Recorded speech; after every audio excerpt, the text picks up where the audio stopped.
I didn't want to play Call of Duty anymore, so I started playing Battlefield 1 in 2016, and now, in 2023, I wanted to get the Platinum Trophy for Battlefield 1, and this is how I did it. There are 32 trophies in total. We got online mode trophies, and we also have story related trophies. First of all, we want to get all the online trophies. After that, we're gonna get all the story related trophies, then the collectibles. At the end, we want to get all the miscellaneous trophies we didn't get while playing the story mode. As you can see, I already have 11 out of the 32 trophies. I got all of them in 2016. I was playing the beautiful online mode back then. Just had to reach specific ranks, and while playing Scout or Medic, we probably played Battlefield 1 too. It was just a beautiful game. I didn't really get to play the story mode back then. That's why I wanted to get the Platinum Trophy now. Going into the campaign mode, we got 6 of the war stories, and we're gonna start with the first one, which is Through Mud and Blood. The guy we are playing as in the first war story is called Edwards. He was a chauffeur prior to the war and is now driving a British tank.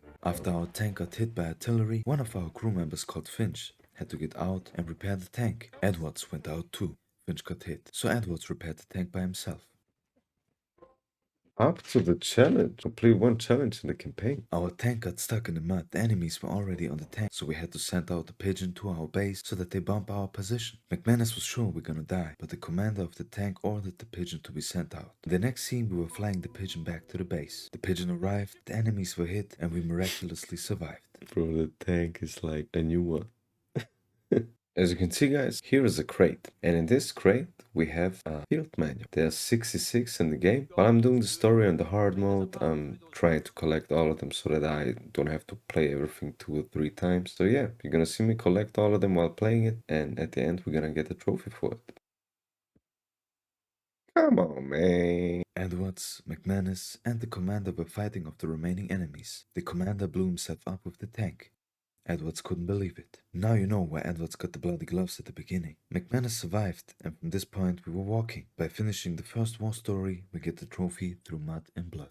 For the second war story, we find ourselves in war-torn France. 2 guys are playing cards at the little airport. Our name is Blackburn, and sitting in front of us is the pilot Rackham. We lose the game, but we tied the real Rackham to a chair and take his plane. The war story is called France in High Places. Shortly after that, we get to know Wilson, who is flying with us. We lie and say that we are Rackham, so the journey begins. Just a beautiful game, man. Uh-oh. Uh-oh.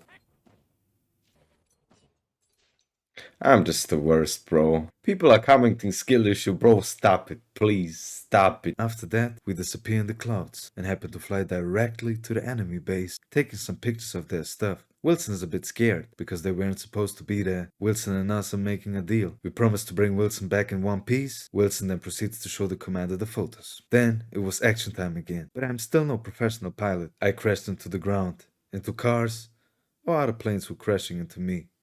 I was so calm.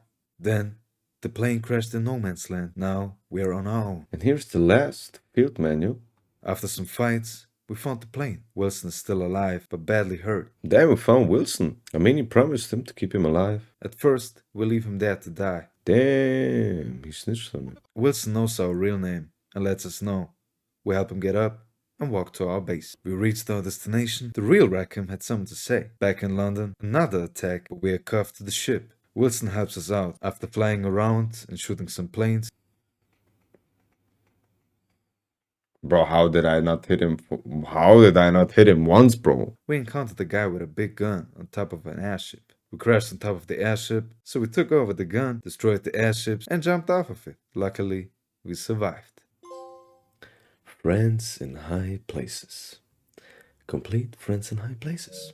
The third war story starts off with a man at home telling his daughter about his and his brother's time in the Italian army during World War I. He still has old pictures of his brother Matteo. They fought their last battle just a few days after their 21st birthday, which means that Matteo and he were twins. Matteo was in another unit. We was part of the special unit, the so-called Arditi. The name of the war story is Avanti, Savoya. And here we have the last field manual, 5 out of 5. After some fighting, we look up to the sky and see enemy planes targeting Matteo's unit. So we get to the big boy gun and start taking them down. We thought that the planes were gone, but unfortunately one of them crashed into us. We survived and continued our mission to find Matteo.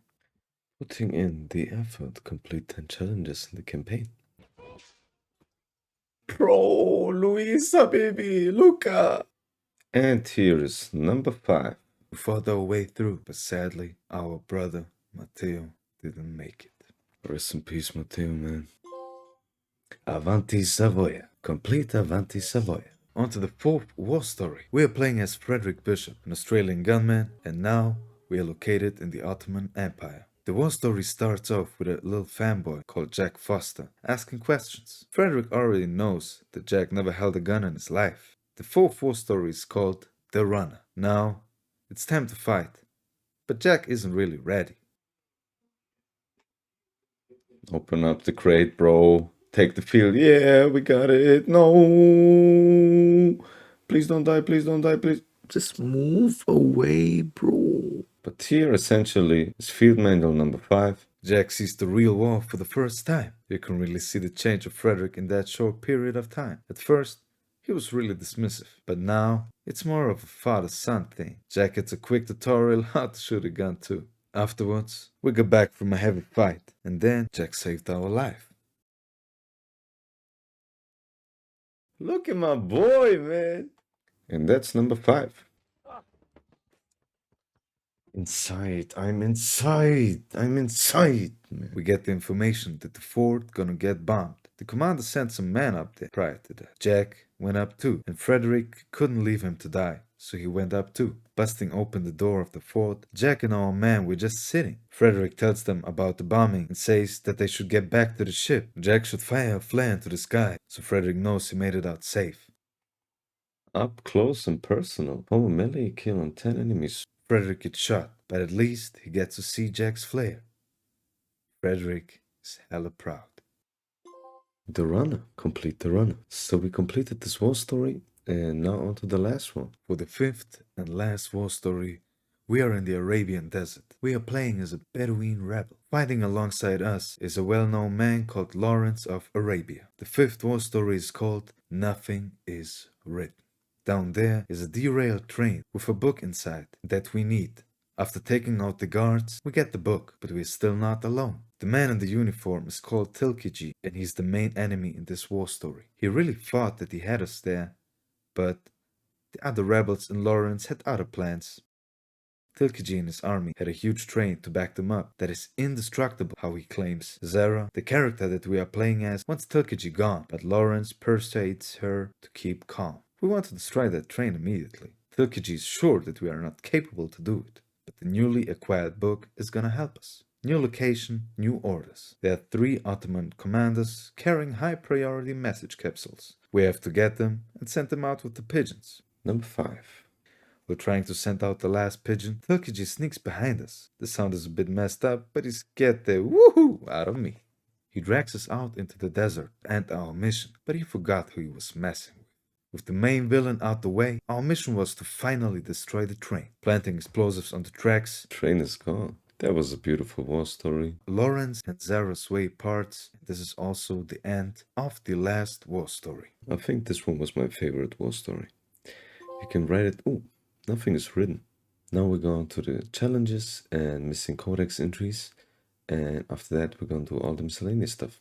I thought we would get a trophy for finishing the game on hard, and now I read that we have to watch this little film. Remember us, a closing message from the Battlefield 1 team, dedicated to those who served. That was such a beautiful game. I played the story mode for the first time, and I really enjoyed it. Haven't played a story mode game for a long time that I really enjoyed, so...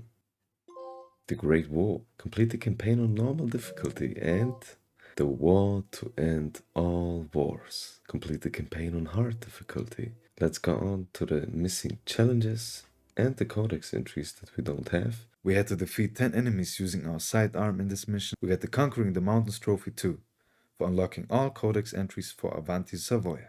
In the next challenge, I had to defeat one of the officers with a tank. You see that these are really specific, but not that hard at all.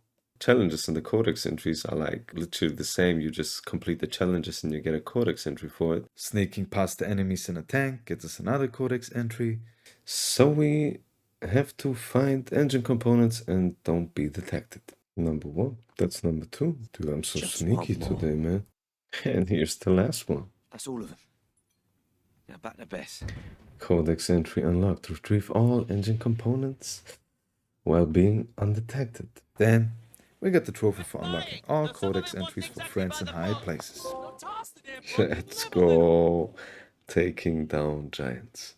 Unlock all codex entries and friends in high places. The next codex entry trophy we're gonna get is for getting through the forest without being detected. So let's do that quick and pick up the trophy.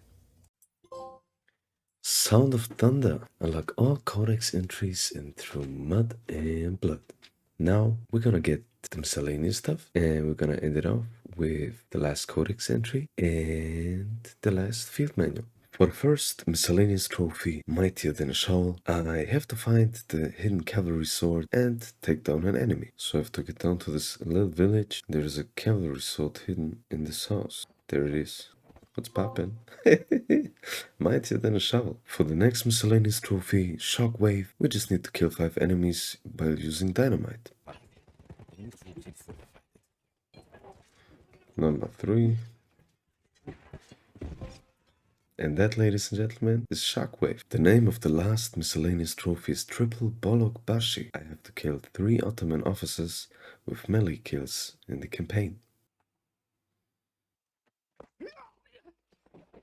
There he is, the last one.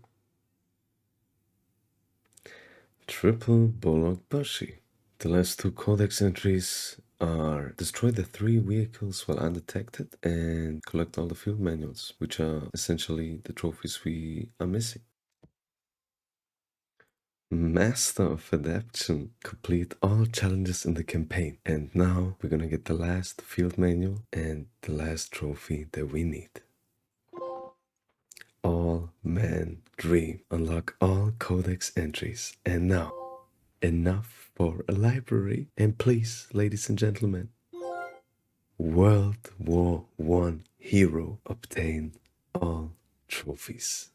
Oh man, I don't know what to tell you guys. This game was absolutely beautiful. I played it day in, day out. I hope you enjoyed this beautiful platinum trophy. If you liked the video and want to see more, please leave a like and subscribe. I'm gonna see you guys next time.